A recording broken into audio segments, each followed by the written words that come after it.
Especially in the dead of winter, nobody wants to go through this again. So while the ground is open, we're going to take care of what we need to. Yeah, even though water was restored to Waterbury days ago, crews were back at work on Thomaston Avenue today. That's the site of one of the city's biggest infrastructure failures. That water main break there on Thomaston left homes and businesses without water for 4 days. So why are crews still working there at the scene if everybody's got their water back? As Fox 61's Jamel Johnson reports, the city is now looking to the future. The repairs being done on Thomaston Avenue aren't just a temporary fix. Officials say the work being done lessens the risk of future water main breaks and makes it so that when breaks do happen, the impact is on a smaller scale. It's business as usual again for crews in Waterbury as they continue patching up what officials are calling one of the worst water main breaks in the city's history.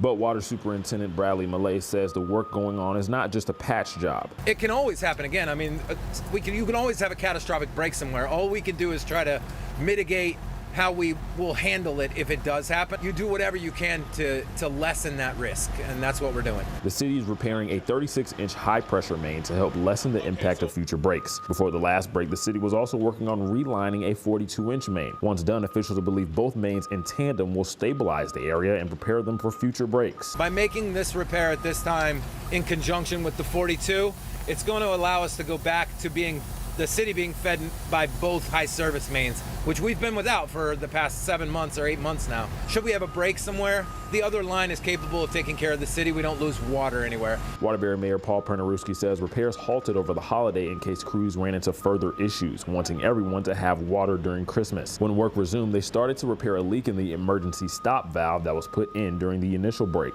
It bent a little bit at the bottom and water was getting through. It was working, but water was getting through, which was still filling the hole. In order to start doing the repairs, we had to get the water to stop flowing into that hole.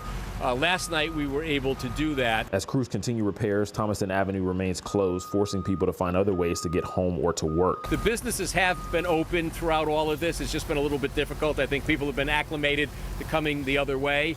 But, you know, these are the pains that are necessary to make the improvements that are necessary. Officials say the city ends up with at least 30 to 40 main breaks a year. Some of them are bigger than others, but they don't want breaks on this scale to be a common occurrence. Nobody wants to live through this again. It's important that we're all on the same page, and I think we are. You know, this stuff has to be repaired, has to be gotten out of the ground, and it needs to be replaced and brought up to at least, you know, a more modern standard in the ground that allows us to prevent people from having loss of water. The expected completion timeline for the repairs is 10 to 12 days. That's when drivers can expect Thomaston Avenue to be back open again. But for now in Waterbury, Jamel Johnson, Fox 61.